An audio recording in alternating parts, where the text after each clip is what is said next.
You're listening to The Gabby Gordon Show. New to the community? Head to GabbyGordonShow.com today. Sign up for the mailing list for exclusive Q&As, conversations, and special surprises. Send in sports-related voice messages, including all questions, through our website to be featured in a future episode. Once again, that's GabbyGordonShow.com. GabbyGordon show.com. Let's kick off today's episode.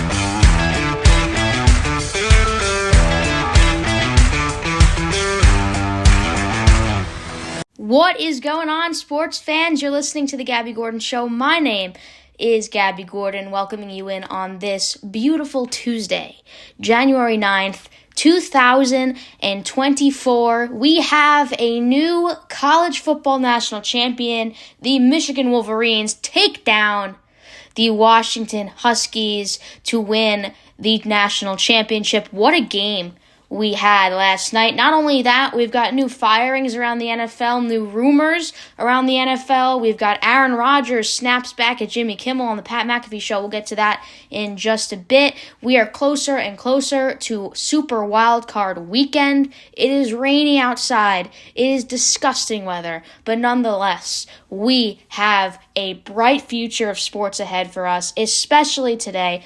Yesterday was a crazy long show. Now, I can't promise that I can cover that much today. I was hype, and my juices were flowing for the national championship. All right, I'm going to be honest with you. I was on a high. And that game, the adrenaline is still there because it really did live up to the hype. And in a lot of ways, shocked the world at how Michigan's defense was able to sustain Michael Penix Jr. and their entire passing attack and everything they had. And it seemed like the Washington run defense was cooked starting that game. Like maybe they misprepared. Donovan Edwards, 2 touchdowns. Blake Corum added another 2. The run defense was struggling, and Michigan took advantage of that.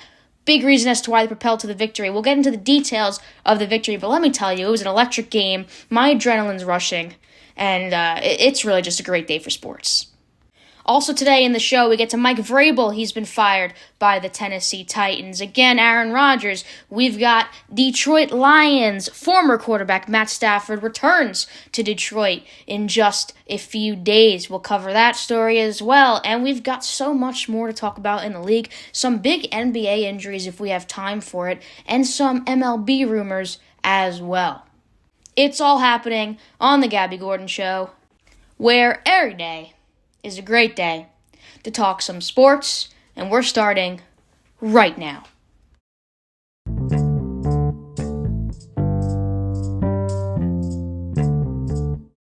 Welcome to the Gabby Gordon Show. My name is Gabby Gordon, and after a 27-year wait, John Harbaugh, J.J. McCarthy, Blake Corum, Roman Wilson, the entire squad of the Michigan Wolverines are once again the champions of the college football world. They beat Washington 34-13 in the national championship, and they led wire to wire and scored 4 rushing touchdowns, which built this lead and propelled them to a victory and really pulling away from this game late in the fourth quarter. So, I mean, this was just an epic season for Michigan that ends with an epic ending story and a national title.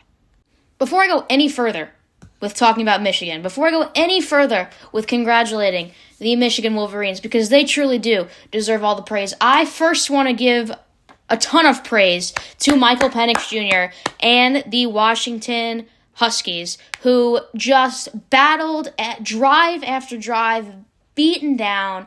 Injuries, I mean, Dylan Johnson, his leg was basically falling off. He was in excruciating pain, whether it was his knee, his ankle, or both. He had that thing wrapped in bubble wrap, basically. I mean, and just to come out there and continue pushing forward for his guys, it showed ton of heart, ton of grit. Michael Penix Jr. towards the end of the game, I mean, he was just hit so many times by the Wolverines defense, and it looks like he had an injury either to his ribs or something, and I've never dealt with a broken rib before or an injured side part of my body, but I can only imagine how painful it is to then have to continue getting hit over and over again and standing tall and finishing out the drive, finishing out the game in his last college football game of his career, with now the media saying that his draft stock has significantly lowered based on his inability to make things happen for the offense. Look, all noise aside, Michael Penix Jr. is a stud. He continues to be a stud, and he showed that even despite not bringing it all to the table yesterday, not being able to get the job done. He showed that he was a stud with his heart and his grit, and you really can't teach that. You can't teach heart, and people say it all the time, and so huge respect to Michael Penix Jr., that entire team, Kalen DeBoer, everybody on the Huskies. You put up a fight, and that's all you can ask for. And when you were continuously knocked down, you got back up again. And you can't teach that. So once again, just massive respect to Michael Penix Jr. and the entire Washington Huskies organization. And let me set the record straight, guys. His draft stock may have dropped, but this kid is going to get drafted by an NFL team. And he is going to be inducted into a program with an offensive coordinator. And he is going to become something, whether it is a backup, whether it is a starter, whether it's nothing for a few years. He is going to develop, and he's already got the foundational talent. So this kid's future is far from over. But with all that being said, they did fall short, and that is the game. And today we celebrate the Michigan Wolverines, their first championship in 27 years. Many Michigan fans have never witnessed a national championship until last night. So to you, I say congratulations. And this was just complete domination from the Wolverines, coming out of the gate and scoring with Donovan Edwards. Twice he scored. The run game was just way too much for Washington's defense to handle, and Michigan's defense was just way too much for Washington's offense to handle. And it was just a historically played game. 303 yards rushing for the Wolverines, while obliterating the Huskies on both lines of scrimmage in a 34-13 victory, the first time since 1997 that they bring the ring to Ann Arbor, Michigan. And I can only imagine how crazy Ann Arbor was last night.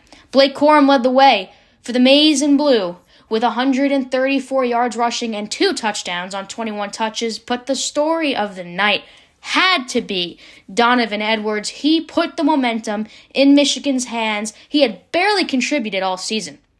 He dealt with injuries. The injury bug got to him, like he gets to so many.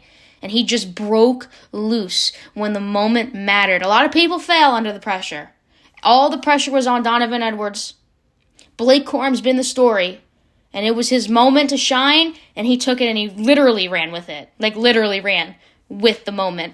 2 first-quarter touchdowns, 104 yards on 6 carries.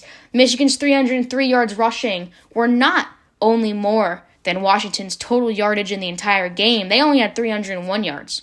But it was the most on the ground by a national title winner in the BCS CFP era since 1998. So not only history for the Michigan franchise, but history for all of college football in a long time.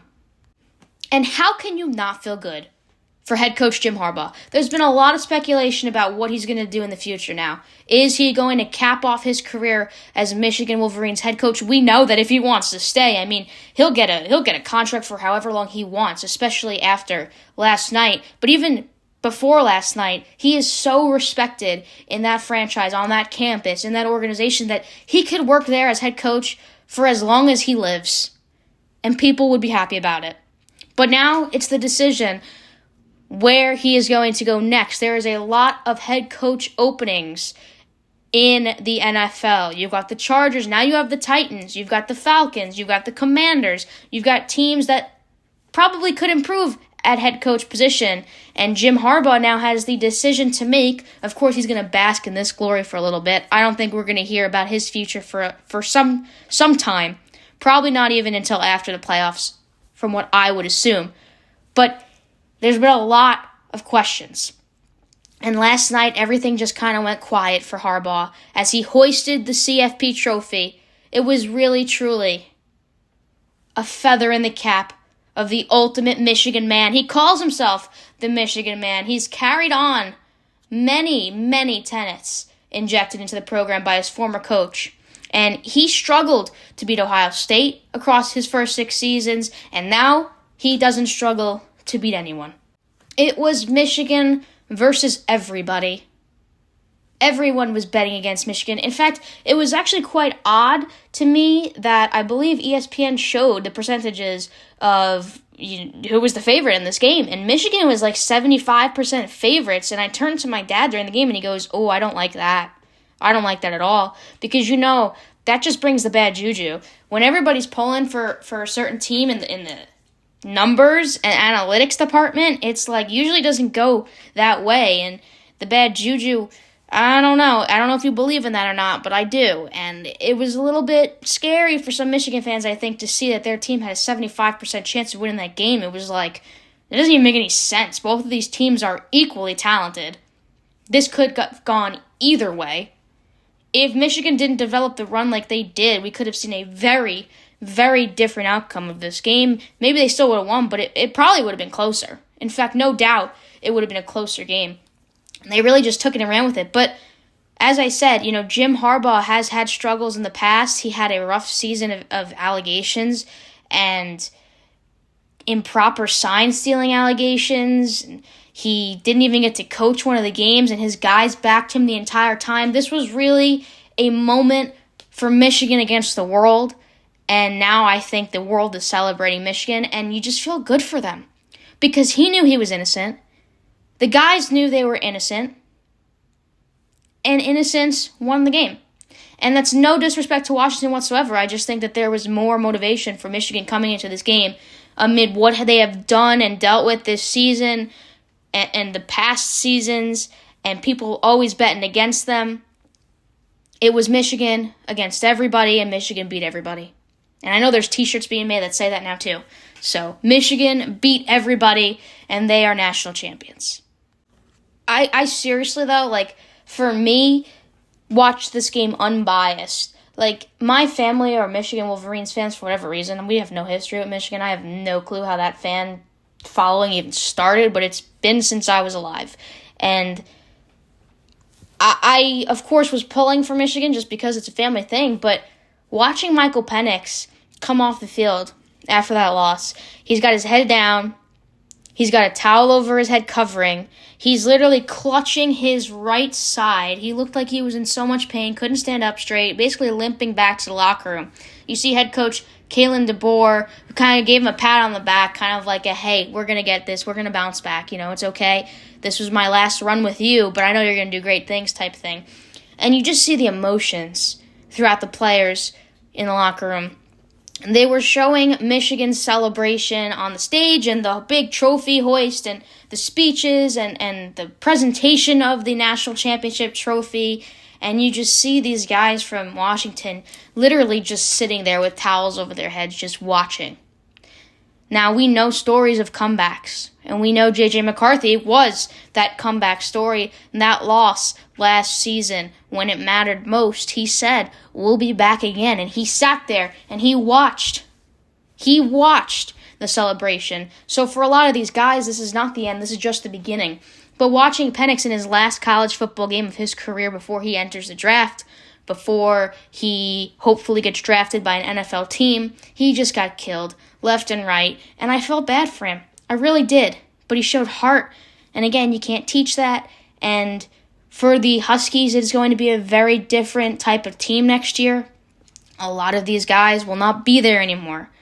But again, this is truly not the end for Washington. This is just the beginning under head coach Kalen DeBoer, and he has turned this team around. He's turned this organization around. They had 4 wins a couple seasons ago. So, Kalen DeBoer is certainly the guy, and that team's going to go on to do great things. I truly believe that.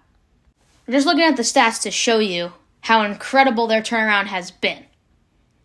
Jimmy Lake was the head coach from 2020 to 2021. And in those 2 seasons in the Pac-12, they went 3-1. Of course, one of them was the COVID year, but 3-1 and 4-8. Okay, 3-1 and 4-8 overall. And then Kalen DeBoer comes in.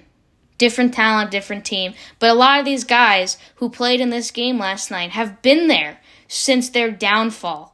And have been waiting for a moment like this. And since DeBoer stepped in to the center head coach position in the Pac-12, last year they went 11-2, tied second. This year, of course, finishing 14-1. So if that is not deserving of a round of applause and praise despite the outcome of last night's national championship, I don't know what is. That organization's got bright future, truly a bright future ahead. Michigan's got a bright future ahead. The future of college football looks incredibly, incredibly bright. And things are going to change in college football next season as the playoffs will open up to a 12-team playoff instead of just a 4-team playoff. So that is going to be a big change. So it seems like the scope of college football is changing, maybe for the better. We'll have to see. If Michigan can run it back, we'll have to see. J.J. McCarthy is going to announce soon, hopefully, that he'll declare for the draft. He has not yet announced it, but, after this win, I feel like we're going to hear it pretty soon. Blake Corum as well reminds me of one of, he's a dog, okay? And any team would be lucky to have him because not only does he show passion and heart, but he's got the grit to go with it. And you can't knock that man down for anything. That second touchdown that he got late in the game was a touchdown where he just could not be stopped. He just could not be stopped, and he plowed through the Huskies' defense. Now, granted, the Huskies' defense was beaten down and probably disappointed because they knew that they were about to lose the national championship, but you can't take away the credit from Blake Corum in that situation. He cannot be stopped. He is an absolute unit of a football player with a talent that we have not seen in college football in a very long time. And he is truly one of the reasons why Michigan did what they did. Because the passing game in J.J. McCarthy was rough against Alabama, and it was Blake Corum who really made it happen when it mattered most. It was Roman Wilson who really made it happen when it mattered most. No knock to J.J., of course, but when the team can stick up for each other as a whole, that is when you win national championships. When you can rely on your teammates as a quarterback, when you're not playing at your best, when you can rely on them to make the plays, that is how you win a national championship, and that is truly the story of Michigan's entire season. So once again, congratulations to the Michigan Wolverines, to Jim Harbaugh, to J.J. McCarthy, to the entire organization, to the entire school, to the entire fan base. Massive congratulations. And to the Washington Huskies organization, to their fan base, massive respect. And congratulations for making it there as well, because that accounts for something. Both of these teams, phenomenal talents. Both of these teams will have players that end up getting drafted this year and that end up to do some phenomenal things in the big NFL. So, amazing game. Certainly lived up to the hype. And it's college football. And unfortunately, the season has come to an end. But we are not done talking about football just yet.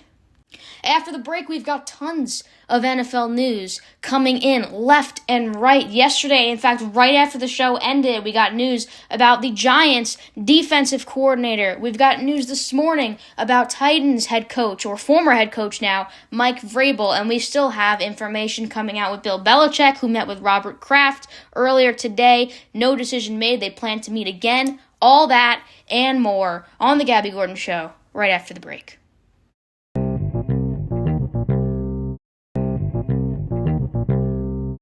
Welcome back to The Gabby Gordon Show. My name is Gabby Gordon. Probably the biggest piece of news that we have received today thus far from the NFL has to be the Titans firing Coach Mike Vrabel after 6 seasons. A lot of controversy going on in NFL based on this decision today. His firing comes a year after the Titans made a change at GM, hiring Ran Carthon. Vrabel's a 48-year-old man who led Tennessee to 4 consecutive winning seasons after arriving in 2018, but there is no question that they have experienced back-to-back frustrating seasons. They finished multiple games under 500 both times. This season, they finished 6-11, and Mike Vrabel is out the door. A lot of people don't like this move. A lot of people think this was a little bit of reaction here more than being proactive, if you will. Titans selected quarterback Will Levis in the second round in last year's draft, and he started 9 games this season. And they hold the number 7 pick in the 2024 draft. So what is going to happen at the quarterback position for the Titans? What will they do with the number 7 pick in the draft? Titans star running back Derrick Henry is going to be a free agent in March as well. So that's a big question. Will they pay him the big bucks, or was that his final game in Tennessee? He told The Athletic that he was stunned by Vrabel's firing. In fact, he said, "Wow, I'm shocked. Coach Vrabel's a leader of men. He's a great coach and teacher, and I know he will get another opportunity right away, and I look forward to it." Maybe he will follow former head coach Mike Vrabel. That is also in the air. Now, he got in Tennessee back-to-back AFC South championships. We have to give this guy credit. The past 2 seasons have been gloomy for Mike Vrabel and the Tennessee Titans. And I get that. And for a lot of people, they don't like to see gloomy.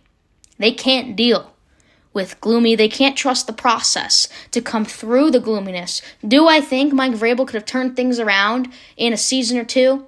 Absolutely. Does he get the chance to in Tennessee? Now he does not. But he guided Tennessee to back-to-back AFC South championships in 2020 and 2021.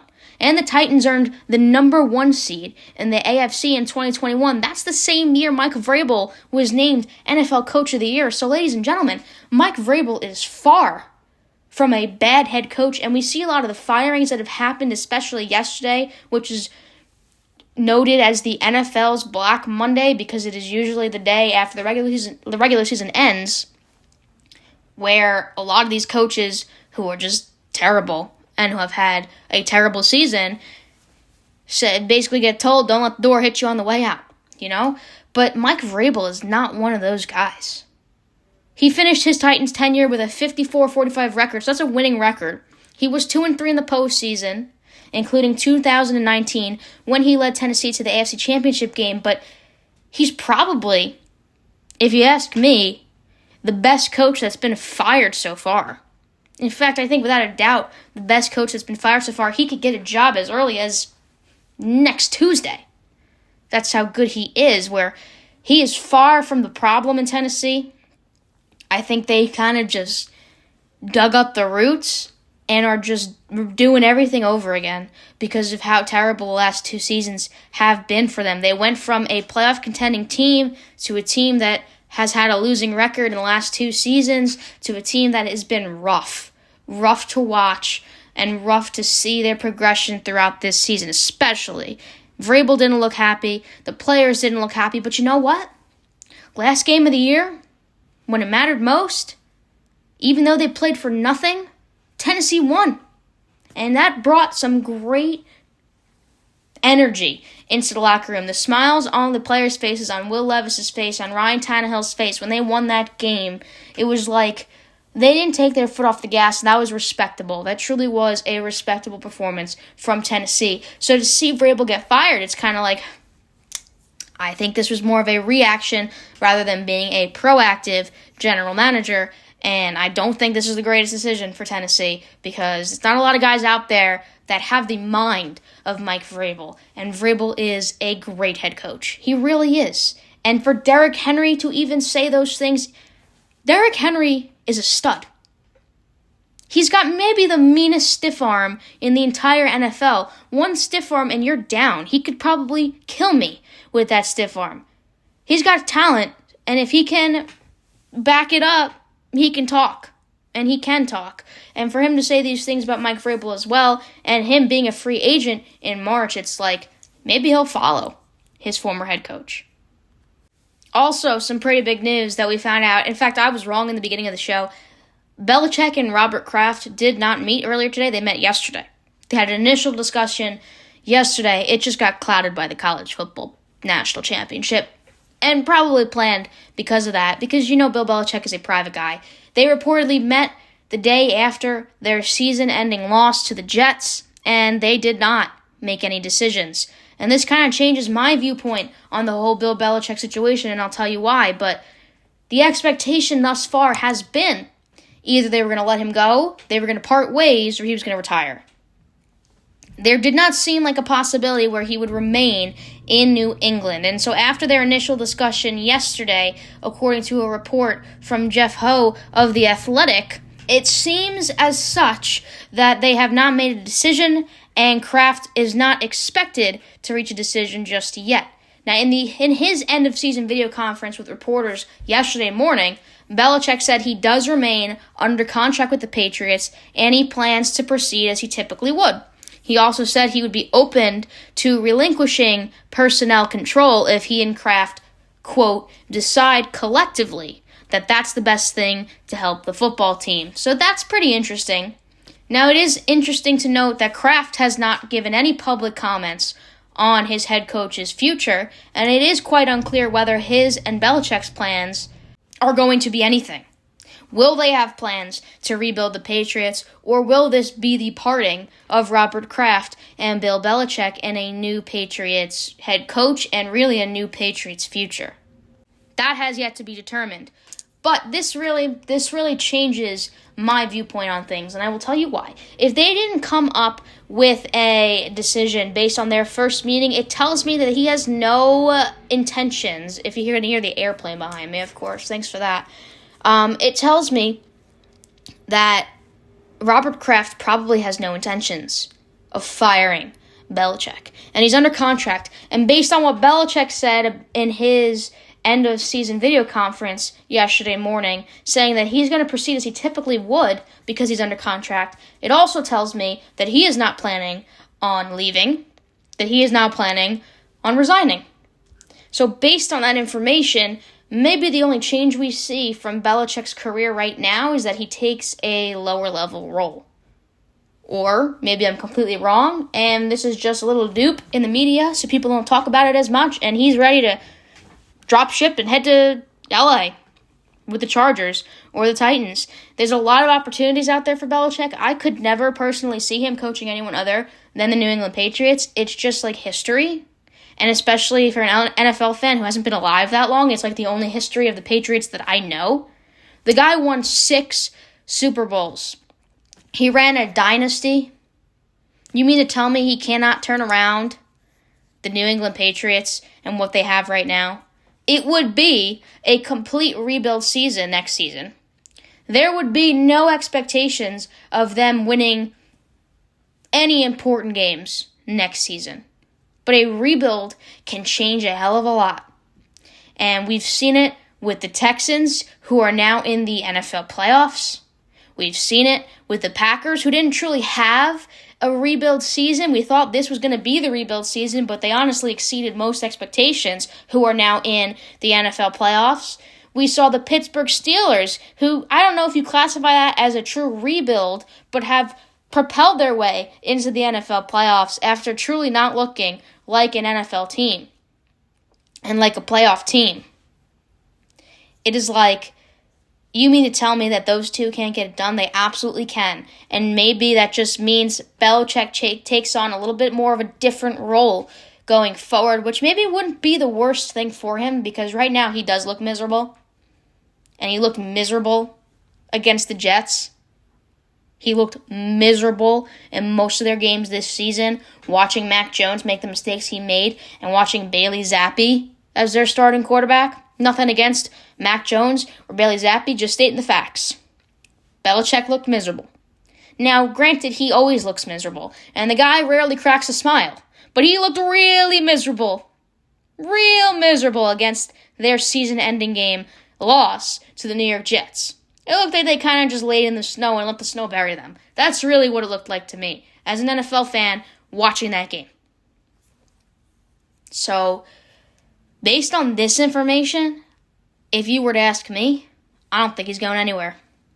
I think this is going to be a complete rebuild.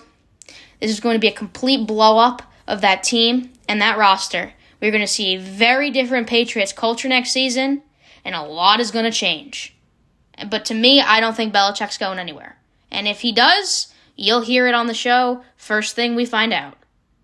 Plus, there's also news I can't leave out here. Josh McDaniels has stated he could return to the Patriots to work with Bill Belichick if he remains as coach. If he can retain his job, we may bring back some nostalgia in the New England Patriots. He met with Robert Kraft, of course, we discussed that, and they did not reach a decision. But this is big if Josh McDaniels returns, and it's kind of like maybe this is the discussion of the rebuilding of the franchise that we once knew. And it really, really, really did seem like a farewell to Bill Belichick after the loss to the Jets, especially the embrace he had with Aaron Rodgers and that whole dynasty thing now that's on TV or wherever that is, the trailer. I have no idea what that is. I have not looked into it. I truly don't care that much. I'm not a Patriots fan. But a lot of people were like, wow, this is like the end. This is the true end of what we once knew for the Patriots. But now, with all eyes on the NFL world, it's just like more things and more news coming at you where it just doesn't seem likely that they're going to part ways. It doesn't seem likely that he's going to call it an end. And now, according to The Athletic, Josh McDaniels is considering a return. He is a candidate to return to New England if Belichick remains head coach. McDaniels, we knew, spent the past 1.5 seasons as head coach of the Las Vegas Raiders. He was one of the coaches fired this season earlier this year after a 3-5 start. He's not meant to be a head coach, but with Bill Belichick, he can do some great things. And we know how great he was as the offensive coordinator for the Patriots. New England has not been the same since McDaniels took the job in Vegas. Very different team, I will say that much, but they have not been anywhere near the same. They have ranked in the bottom 7 in yards of total offense per game in each of the last 2 seasons, and they've been tied in having the worst scoring offense in the league this year, 13.9 points per game. It's pitiful. It's pitiful. And they finished last place in the AFC East for the first time since 2000. That's the second longest active streak in the NFL, was snapped in half this year. And there's plenty to be figured out in New England. But if the divorce that everybody is waiting on between Belichick and Kraft does not happen, the next move for us would be to really keep an eye on Josh McDaniels, and that could change a lot. And if you're a Patriots fan, keep your ears open, baby, because that could be huge. A lot of people have had skepticism now about Mike Vrabel being fired. Is he going to become the next Patriots head coach? He's got history with New England. He knows a thing or two. Don't get your hopes up. You know, this is what happens, guys. When the hype builds up to a certain event, again, the Aaron Rodgers event, was he going to come back this year or not? When the hype builds up, you never get the answer that you want as a fan. You never get the answer that you want. The world is waiting on the news that Bill Belichick is no longer the head coach of the New England Patriots, and I'm really going to be the bearer of bad news. I don't want to burst your bubble here, guys, and again, forgive me if I'm completely off, and you can even clip this part and just bash me on social media for it. It's not going to happen. Bill Belichick is not going to resign. He is not going to be fired. They are not going to part ways. It's not going to happen. This is going to be a rebuilding moment for them. If it doesn't work out next season, after they rebuild, after they have new plans in place, maybe they bring Josh McDaniels back. If they still can't make something positive happen next year, then maybe we're looking at the story we're looking at right now. But I'm telling you, we're jumping too far ahead. It's Bill freaking Belichick. If he can't do it, then nobody can fix the Patriots. If he can't do it, the Patriots are doomed. A lot of people want to say he's the one that drove Tom Brady out, and people aren't happy about that. Let me just tell you, Tom Brady's an independent man. And they won 6 Super Bowls together. And you cannot take that away from Belichick at all. You cannot say that Tom Brady made Bill Belichick who he is today, because that is so far from the truth. A head coach-quarterback connection is so incredibly important. Even in college football, J.J. McCarthy, Jim Harbaugh, the entire Michigan team rallied around that guy because they respect him. Respect is number 1 for a head coach, and Belichick earns the respect of his players. So if he cannot do it, nobody can. And I'm telling you all who are waiting on this news to hear about the big divorce between Kraft and Belichick, it is not going to happen. And we are not going to hear about it, and it is going to be a rebuild, and a lot is going to be different for the Patriots next season. But one thing will remain the same: Bill Belichick will be the head coach. That's really the big NFL head coaching news that I've got for you today. Most of it is just the other stuff that we spoke upon yesterday with Arthur Smith and Ron Rivera and all those guys that got fired. It was really the Mike Vrabel day today. That was big news, and people aren't happy about it. And it seems a little bit reactive, like I said. Instead of being a proactive general manager planning for how you're going to make things better, he was a bit reactive and fired his head coach. Maybe there was a little bit of bad blood there after the last 2 seasons. I have no clue what happens in those personal meetings. I have no clue what happens in those offices. I really only know what the information from the media tells me, and I know that he got fired. And I also know that he is a talented head coach who will get a job very soon. Now, depending on where it is, that's going to change a lot of his story. But I know that he will find a home. Now, one thing I did want to touch upon today. Now, I have not touched upon this in the show at all, simply because I want to remain out of the drama. But as an avid follower of the Pat McAfee Show, there has been some interesting things going on amidst their college football coverage and the great show they produce between Aaron Rodgers and Jimmy Kimmel. Now, I am not anywhere into getting into specifics. I am not anywhere into discussing that situation simply because seems to have been somewhat rectified, I guess. I don't know what the deal is there. But nonetheless, Aaron Rodgers was on the Pat McAfee Show. They call it Aaron Rodgers Tuesdays. And he did speak out about the situation. As a guy who has gotten on my nerves a lot this season. And you all know I'm a Packer fan. You all know the respect I have for Aaron Rodgers and what he did for that organization and that franchise and how he still backs up Green Bay and how he still supports Jordan Love. I think that is a beautiful thing. I think he gets a lot of hate from Packers fans still. That is not deserving. It is a business. And honestly, I'm not hating how the Aaron Rodgers departure has gone so far. So with all that in mind, I know I've hated on Aaron Rodgers time and time again with his Jets stories and his Achilles tear and him being a media hog. And I've said he is an egomaniac. And I have called him self-centered and selfish. And I have overlooked him quite a bit. But about this situation, first off, there's a lot of ways you can look at it. And again, we're not getting into the specifics because that is not what this show is about. This is the hashtag glass half full year on the Gabby Gordon Show, where we fill someone's cup and spread some love. If you're watching on YouTube right now, you've probably seen that quote about 18 times so far on the YouTube live stream. So it is a hashtag glass half full year. And I do not want to spend my time or spend your time listening to the negativity that happens in the media and in the sports world and in the adult world. Don't want to get into that. But this is a big story, and Aaron Rodgers spoke about it. And I will just say the way he handled it today was surprising to me, and honestly, I think he did a good job. I think also a lot of words get taken out of context, and I think that is the day and age we live in with social media, that words get taken out of context way too easily. And the tone of certain statements get taken out of context,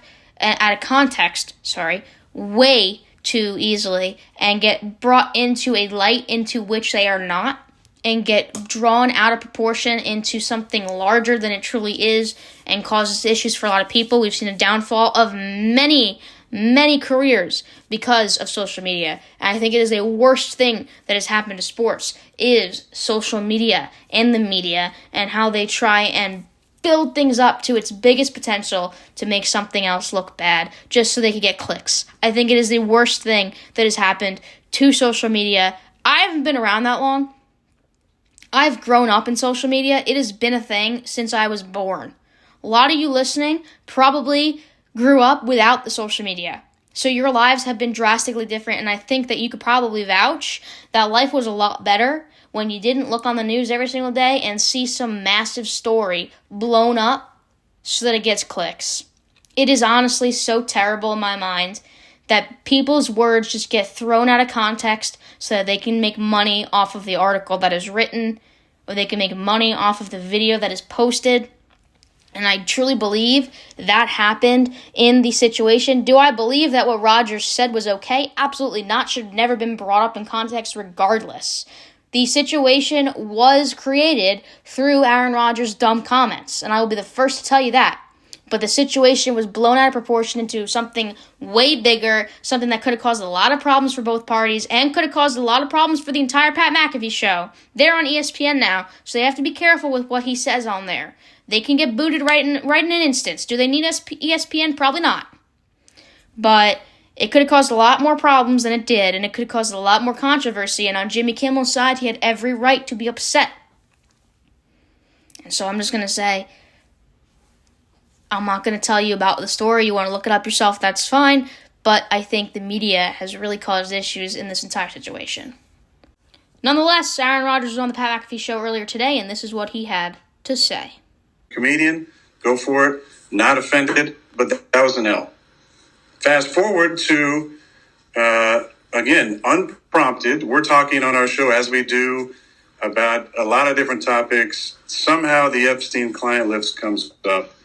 And I said, it's interesting, and there were for a long time. Even still, there hasn't been a list that's been released. There's been one person's, deposition from a 2015 case, right?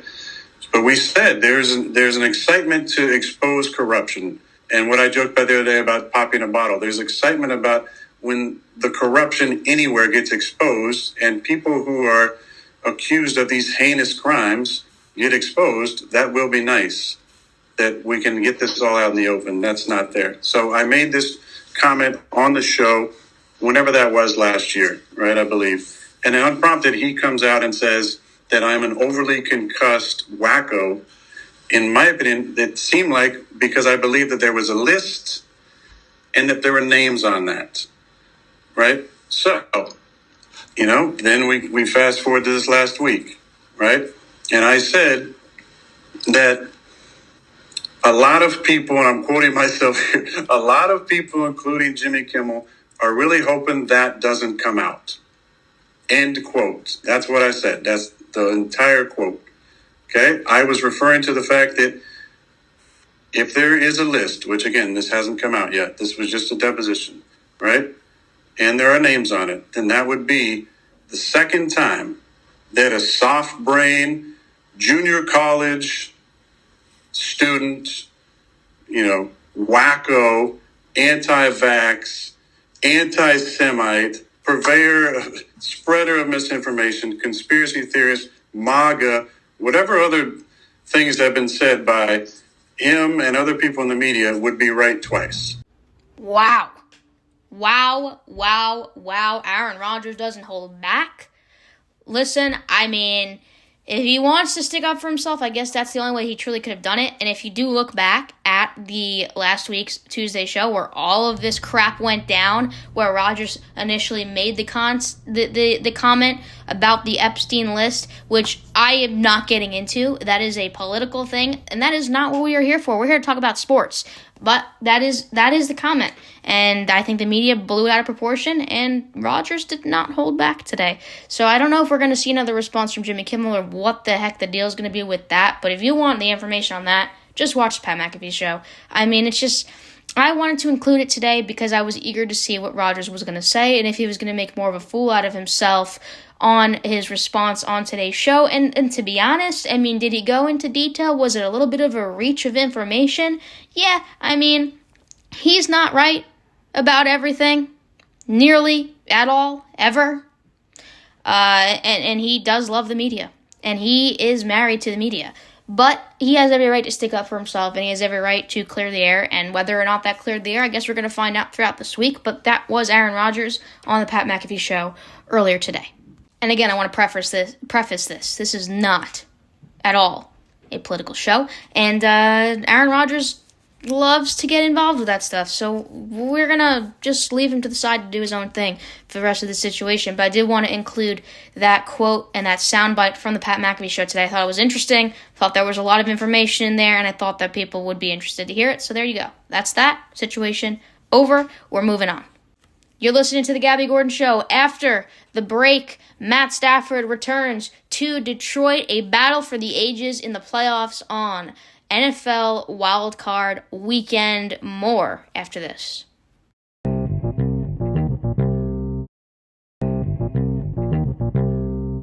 Welcome back to the Gabby Gordon Show. My name is Gabby Gordon, welcoming you back. And a lot of stuff we've covered today. And the final topic of today that we have time for is the probably biggest talked about matchup in the entire wild card round. It's in the NFC, where the Lions will host the Los Angeles Rams. Matt Stafford will come back in to Ford Field in his first ever Lions home playoff game, but this time he will enter as the enemy. He was drafted in 2009, first overall pick, and he has been the greatest Lions quarterback in modern history, and in the last decade for sure. He rewrote the Lions record book, he carried their franchise for a decade, and he returns to Ford Field for the playoffs, and he will now be on the opposing sideline. We know the Lions finished 12-5 this year. The Rams finished 10-7 this year. They will play next weekend. This game is going to be the first playoff matchup ever between the two teams, and Stafford's first playoff game at Ford Field, a place where he spent 11 years and holds many of the Lions' passing records. That's crazy in itself. This is his first game, playoff game, at Ford Field. The guy was on Lions for a long time, and it's his first playoff game at Lions home. So this is going to be a big one. If the Lions beat Stafford at his old home, they may have to do it without rookie Pro Bowl tight end Sam Laporta, who went down in the Lions' final game of the year. That was a win over the Vikings, but nonetheless, Sam Laporta has been a light and electric for the Lions, and that's a huge loss. The last time these two teams played each other was back in 2019, when the Rams won 28-19 en route to a Super Bowl championship in Stafford's first year in LA. So Stafford, already a Super Bowl under his belt. Can he make it there again? Probably not. There's better teams in the league, but this is a big game for Matt Stafford. His whole family returning to Detroit. His wife, Kelly Stafford, has said many things about Detroit. I just dropped my pen. I'm so hyped for this one. I truly am so hyped for this matchup. This is a huge one for Matt Stafford, and I just hope Detroit treats him well, because he deserves nothing but the best. It was a trade where they switched sides, Jared Goff and Stafford. So far, Stafford has won that trade. He won a Super Bowl in his first year in LA. Now the question is this trade going to be even? Will Jared Goff get the chance now, or is Stafford going to take control of his former team and knock him out of the playoffs? And the Rams are entering this game as one of the hottest teams in the league right now. They're winners of 4 in a row. They're 7-1 since Week 11. That is, in its entirety, what has propelled them to this point in the playoffs. It is really a far cry from where they began, 3-6, coming into Week 9. They have truly turned things around when it mattered. A lot of credit to Sean McVay and Matt Stafford for picking the team up when they were down. They have a lot of talent, but all eyes is going to be on this quarterback matchup. Forget about Cooper Kupp. Forget about Puka Nacua.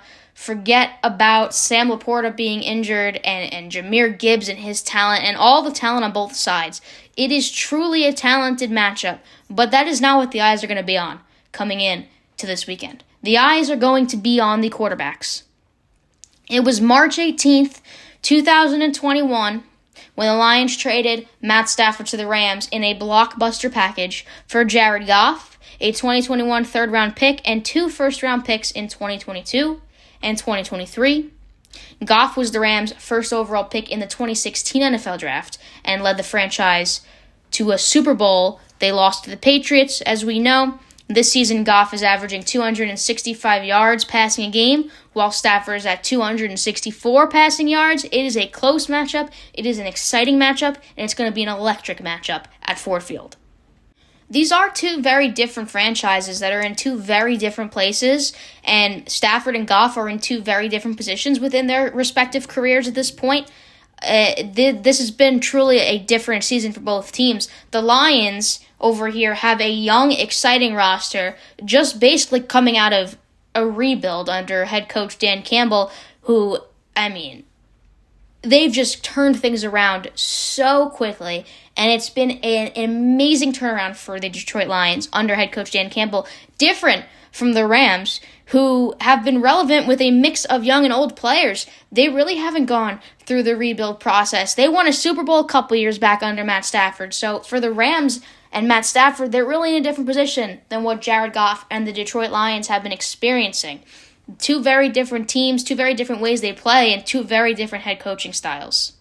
You got young studs on Detroit in rookie Jahmyr Gibbs and the running back Montgomery, and you've got, for the opposite side, for the Rams, you've got rookies in Puka Nacua. Standout year. He came out of nowhere, took the league by storm. More than 100 catches, 1,473 yards, 5 touchdowns. He broke a record. He made history last week. He holds the rookie record for most all-time receiving yards. He broke it easily. Some may say he had an extra week to do it, but I don't care about that. The fact is he did it. And the fact is he made history. The fact is he is one of the best rookies in the game right now, one of the best receivers in the game right now. He and Cooper Kupp have been a dynamic duo. Those two together, Matt Stafford has had all the success with those two guys. It has been incredible to watch the rookies of both of these teams come and just make things happen. And then on the defensive side for the Lions, their rushing defense has been stout. They've ranked 5th against the run. They only give up 88 yards per game. And they've got a Pro Bowl defensive end in Aiden Hutchinson, who is a young guy out of Michigan, who I'm sure was thrilled about last night's outcome. He's got 9.5 sacks, 11 tackles for loss, going to give Matt Stafford a run for his money. But on the other side, of course, you have big dog Aaron Donald backing up the Rams defense there. So, I mean, these two teams, they are stacked evenly, both in different points of their franchises and the progression of their careers. But this is going to be another exciting matchup for sports. The world will be watching. Matt Stafford versus Jared Goff, and the Detroit return for Stafford and his family. With all that, we have, unfortunately, run out of time for today. Tons of sports going on in the sports world. Tons of information. We've got NBA injuries. I hope we can get to that tomorrow if there is time. We've had some interesting MLB signings, especially from the Yankees. Some interesting stuff going on there. We'll talk about that, hopefully, if we can, tomorrow. But there's just so much going on right now. It's honestly too much to handle. And yesterday's show was over an hour. Today's show is not quite that.